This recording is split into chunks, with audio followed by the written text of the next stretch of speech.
독일의 철학자 칸트의 아버지가 여행을 마치고 고향 작센 지방으로 돌아올 때였습니다.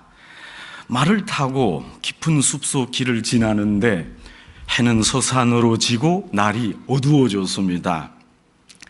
캄캄한 산길을 가는 중에 갑자기 강도들이 나타났습니다. 칼을 목에 들이대고 소리 질렀습니다. 가진 것 다 내놓아라. 그렇지 않으면 가만두지 않겠다. 칸트 아버지가 가지고 있던 물건 모두를 강도에게 고스란히 바쳤습니다.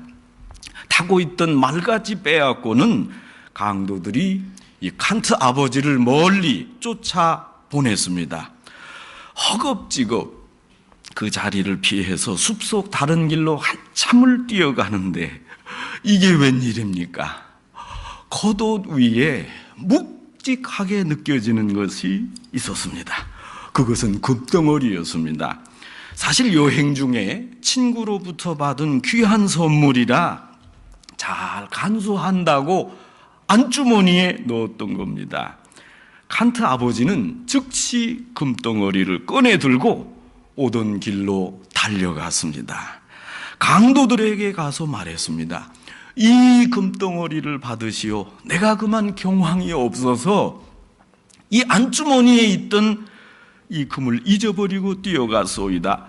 아까 당신들이 가진 것 다 내놓으라고 했는데 그만 이것을 잊어버렸습니다. 용서하시오. 강도들이 깜짝 놀랐습니다. 이런 정직한 사람의 물건을 훔치면 우리가 벌을 받겠다. 그러니 그냥 가자. 그리고 훔쳤던 모든 물건을 되돌려주고 강도들이 오히려 주랭랑을 쳤습니다. 이렇게 솔직한 아버지의 영향을 받아서 칸트는 자신의 철학 체계를 세울 때 인간의 정직함을 아주 중요한 철학의 덕목으로 다루었습니다.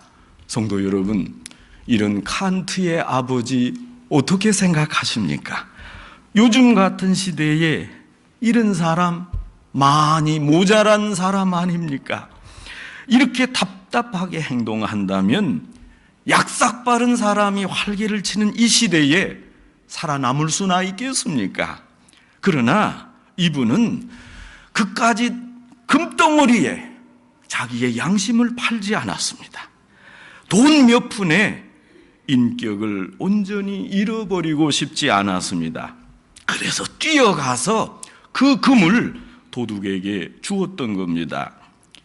얼마 전 한국의 한 여론조사가 기관이 젊은이들에게 정직하고 착하면 성공할 수 있겠냐 물었습니다. 그 중에 80%가 아니요 대답했습니다. 또 누가 보지 않는다면 불의한 일을 행하겠느냐 하는 질문에 70%가 아니 아무도 보지 않는데 불의한 일을 당연히 할 수 있지요 대답했습니다. 이것이 우리의 현실입니다. 세상이 이런데 나 혼자 착하게 외롭게 살겠습니까? 여러분, 이런 가운데 오늘 성경에 큰 의미가 있습니다. 오늘 본문은 이스라엘 백성들이 새로운 땅을 정복해 가는 과정에서 거짓말 때문에 전쟁에서 패배한 내용입니다. 이스라엘 백성이 가나안 땅을 정복하는 그 처음부터 하나님은 신앙 공동체를 깨끗하게 치리하고 인도했습니다. 끝까지 거짓말했는데 하나님은 그렇게 하지 않았습니다. 거짓말을 경계하며 건강한 공동체를 이룩하려는 하나님의 뜻이 여기에 있었습니다. 이스라엘 백성들이 애굽에서 400년 동안 노예 생활을 하다가 하나님의 특별한 은혜로 구원을 받았습니다. 이제 홍해를 건너서 가나안으로 가는 길에 광야를 거쳐야 했습니다. 그런데 이스라엘 백성들은 하나님이 요구하시는 경건 수준에 미치지 못했습니다. 원망하고 불평하는 이스라엘 백성들을 하나님은 다시 광야로 돌려보내서 무려 40년간을 방황하게 했습니다.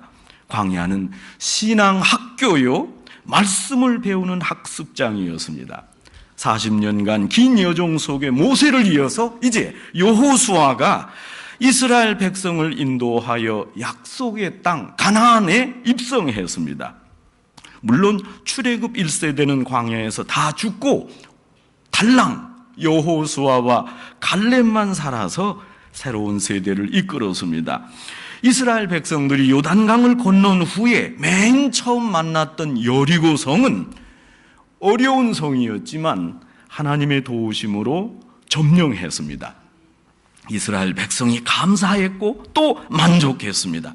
하나님이 허락하신 땅에 들어왔다는 이 자체로 그저 감사했습니다. 인간의 힘으로 불가능했던 난공불락의 여리고를 아주 특별하고 쉬운 방법으로 무너뜨리고 가나안 땅에 입성했습니다. 이제 그 요새를 몰아서 그 다음에 있던 아주 조그만 성 아이성으로 진격했습니다. 아이성이 워낙 작으니까 한 2, 3천 명만 보내라 하고 3천 명을 보냈습니다. 그런데 뜻하지 않게 이 작은 성에서 이스라엘 군사들이 크게 패배했습니다.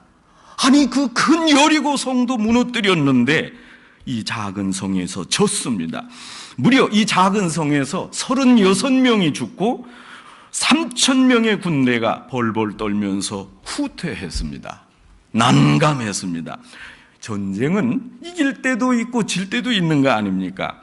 그러나 이 전쟁은 그럴 수 없었습니다. 왜냐하면 지금 하나님께 함께 계시고 약속의 땅을 정복해가는 거룩한 전쟁이었기 때문입니다. 이런 성전에서 어찌 하나님의 백성이 패배할 것입니까? 사실 이스라엘 군사가 강해서 승리했던 게 아니라 하나님이 도우시고 함께 하셔서 승리한 것입니다. 그런데 지금 졌으니까 지금 원주민이 이스라엘 백성을 얕잡아 보고 거세게 반격할 거 아닙니까? 위기였습니다. 전쟁에 패하자 여호수아가 옷을 찢고 회개했습니다. 장로들과 함께 종일 법궤 앞에 엎드려서 통곡했습니다. 이들의 기도가 재미있습니다. 하나님 어찌하여 이런 일이 있을 수 있습니까?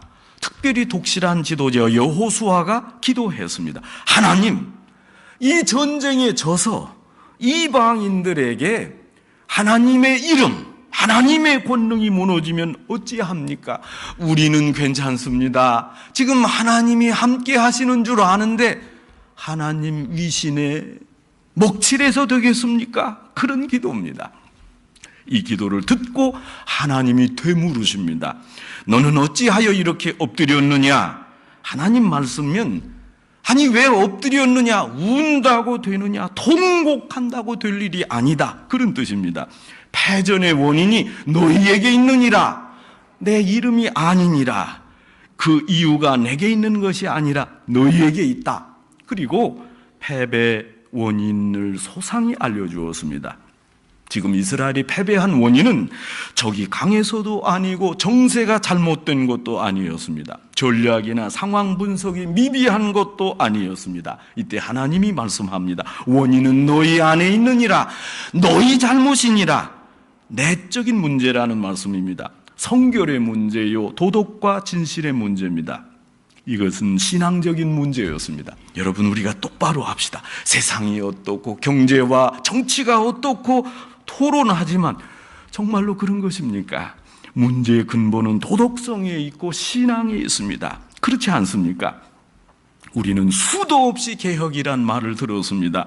지금 제2의 종교개혁이 필요하다 그러지 않습니까? 특별히 개혁을 한다고 하면 우리는 외적인 상황에 치중합니다. 물질적이고 경제적이고 정치적인 개혁, 이런 외적 개혁에 총력을 기울여 봐도 몇 번을 바꾸어 봐도 도리가 없었습니다. 제도를 바꾸고 구조를 바꿨지만 거기가 거기 아니었습니까? 가장 근본적인 문제는 사람입니다. 양심의 문제요, 도덕 문제입니다. 이것은 형식이 아니라 내용이 문제입니다. 또 타인 지향성이 문제입니다.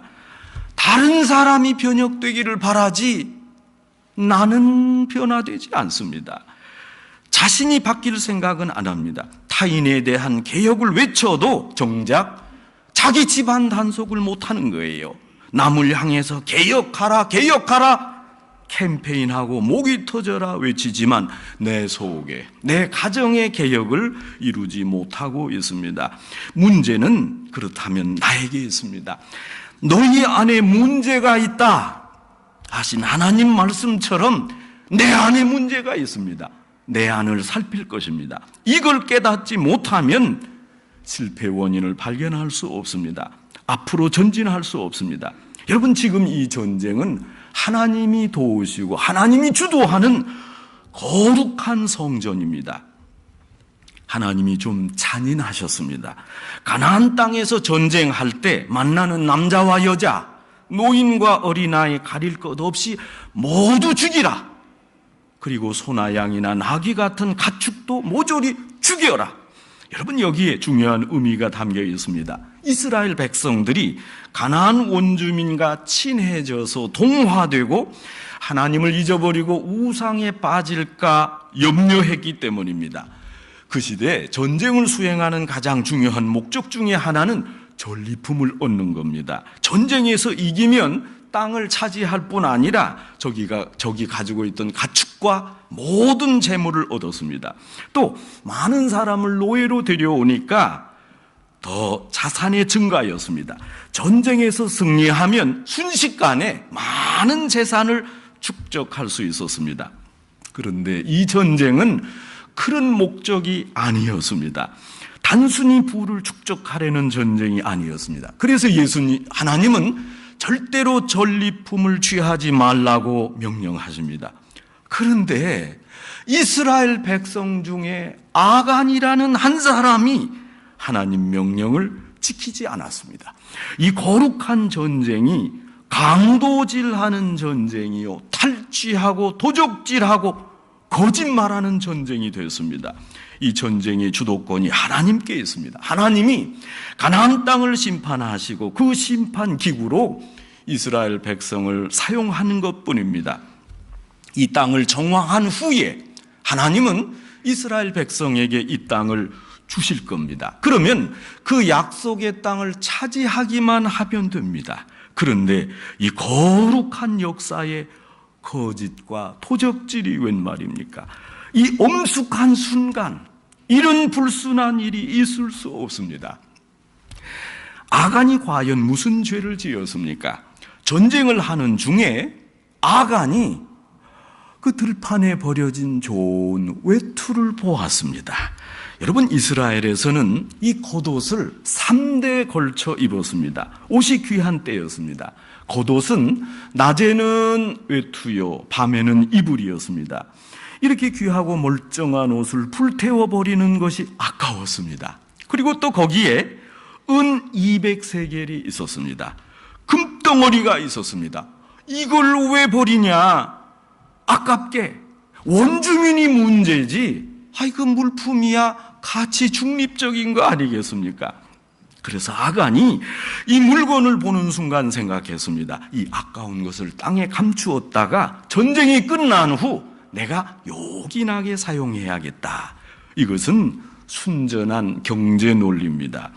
약속을 받은 선민으로서 생각할 수 없는 일입니다. 하나님이 버리라면 버려야지. 왜 자기가 아깝게 생각하는 겁니까? 금덩어리가 나를 살려주는 거 아닙니다. 하나님이 인도하시는 그 역사가 나를 살립니다. 성경을 자세히 보면 아간의 마음을 이렇게 표현합니다. 탐내어. 그 물건을 보는 순간 탐심이 생겼습니다. 지나친 욕심이 문제입니다. 탐심과 욕심에 사로잡히면 아무것도 바로 볼 수가 없습니다. 아간에게 이기심이 발동했습니다. 자기 자신만 생각했습니다. 지금 나라와 민족 이스라엘 사람이 어떻게 되건 말건 내가 전쟁 후에 저것을 캐내서 잘 사용하리라. 아간 한 개인이 저지른 죄로 인해서 그 많은 이스라엘 백성이 곤욕을 당했습니다. 애꿎은 36명의 전사가 죽었습니다. 여러분, 억울하지 않습니까? 왜 아간 한 사람의 죄로 이스라엘 전체 첫째 죄로 몰리게 된 겁니까? 아간이 지은 죄를 이스라엘 공동체 전체가 짊어지어야 할 책임으로 하나님이 물으셨습니다. 성도 여러분, 내가 죄 안 지었으니까 나만 조용히 빠져나가면 되는 겁니까? 공동체에서 벌어진 일에 대해서 나는 상관없다, 그런 일에 관여한 바 없다 생각하면 그만입니까? 이 자체가 이기주의입니다. 부산가정법원 부장판사인 천종호 호통판사를 아십니까? 이분은 승진 가망성도 없고 전관 예우도 보장되지 않고 판사라면 누구나 그저 1년 정도만 때우고 지나가는 인기 없는 소년범 판사를 스스로 자원했습니다. 잘못하고 반성하지 않은 청소년이나 아이들을 방치한 부모님을 무섭게 호통한다 해서 호통판사라는 별명이 붙었습니다. 하지만 이분의 진짜 별명은 소년범의 아버지입니다. 이분은 훈계하고 처벌하는 응보적 방식보다 아이들의 아픔을 이해하고 치료하고 대변하는 회복적 정의를 추구합니다. 그래서 소년범, 비록 잘못했지만 아이들의 아픔에 귀를 기울이고 이들을 안아주면 회복되고 세상이 행복해질 수 있다고 호소합니다. 한 소년범이 소년법정에서 천 판사에게 울며 불며 선처를 호소했습니다. 판사님 잘못했습니다. 다시는 그러지 않겠습니다. 제게 죄를 조금만 주십시오. 벌을 조금만 주십시오. 호통하는 판사의 엄벌을 기대했는데 오히려 판사가 사과했습니다. 아니다, 우리가 미안하다. 너희가 죄를 짓도록 만든 이 사회가 미안하고 사회를 책임져야 할 우리 어른이 미안하다. 우리가 잘못했다. 사실 소년범들의 비행 이면에 문제 어린이 어른들과 삐뚤어진 사회 양태가 있을 뿐입니다. 이 판사가 부모를 대신해서, 사회를 대신해서 이 소년범에게 미안하다고 그렇게 호소했습니다. 여러분, 지금 이 소년범은 부모와 사회로부터 버림받고 몰려다니고 비행을 일삼고 분노의 폭력을 휘두르다가 범죄에 노출된 겁니다. 이 소년 혼자 범죄했다 할 수 있습니까? 이것은 고스란히 사회 전체 책임입니다. 성도 여러분, 이웃 문제는 곧 내 문제입니다. 교회 역시 마찬가지 아닙니까? 교회 문제는 내 문제요, 내 문제가 교회 문제입니다. 함께 짊어져야 할 공동의 책임입니다. 이것이 바로 크리스찬 생각이요 삶입니다. 이기주의는 삶의 의미와 의욕을 고갈시킵니다.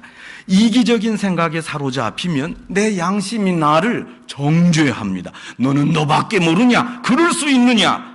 여러분, 이 말을 듣고 이기주의자들은 생각을 합니다. 나도 나만 생각했으니 다른 사람을 위할 리가 없지. 그러니까 이기주의자는 고독합니다. 친구가 없습니다. 이게 발전되면 정신적으로 문제가 되는 겁니다. 내 돈이라고 내 마음대로 쓸 수 없습니다. 내 입이라고 내 마음대로 함부로 말하는 게 아니에요. 이런 이기적인 마음으로 아간이 탈취물을 숨겼습니다. 양심의 가책을 느끼면서 사람들의 눈을 의식해서 땅에 감추었습니다. 떳떳하다면 왜 감춥니까? 아무도 모른다고 생각했습니다. 하나님만 눈 감아주시면 이건 완전 범죄입니다. 그런데 하나님이 이것을 용납하지 않으셨습니다. 하나님이 내리치셨습니다. 사실 오늘 이 사건으로 이스라엘 사람들이 크게 회개했습니다. 그러므로 하나님이 말씀합니다. 오늘은 안 된다. 내가 너희에게 내일을 줄 것이다.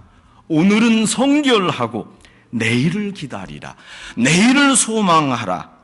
내일은 오직 하나님의 시간이요, 하나님이 우리에게 주실 선물입니다.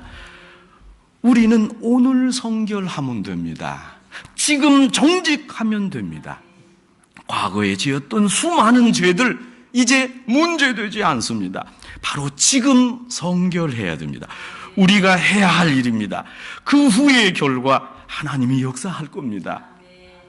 미국의 오래전 가스펠송 가수인 피터 빌 홀이 언젠가 한 교도소에 가서 노래하며 전도했습니다. 근데 그때 부른 노래 가운데 날개가 상한 새는 날 수 없다네 하는 가스펠송이었습니다. 노래를 듣고 한 죄수가 가수를 찾아와서 슬픈 표정으로 물었습니다. 정말 날개가 없는 새는 영영 날 수 없습니까? 가수는 아무 말도 하지 못했습니다. 집에 돌아왔는데 자꾸 그 질문이 머리에서 지워지지 않았습니다. 그래서 그 슬퍼하는 사람을 생각해서 이 빌 혼이 노래를 다시 만들었습니다. 그 가사가 이렇습니다. 예수께로 가면 어떤 죄도 용서받을 수 있네. 예수께만 맡기면 실패한 과거도 새롭게 되네. 주님의 사랑에 그대를 맡기면 그대의 날개는 다시 새로워지고 높이 높이 푸른 하늘을 날 수 있다네. 이 찬양으로 많은 사람들이 은혜를 받았습니다. 여러분, 노래를 지으시려거든 좀 소망적으로 지으시기 바랍니다. 20년 후 이 두 사람이 극적인 상봉을 합니다.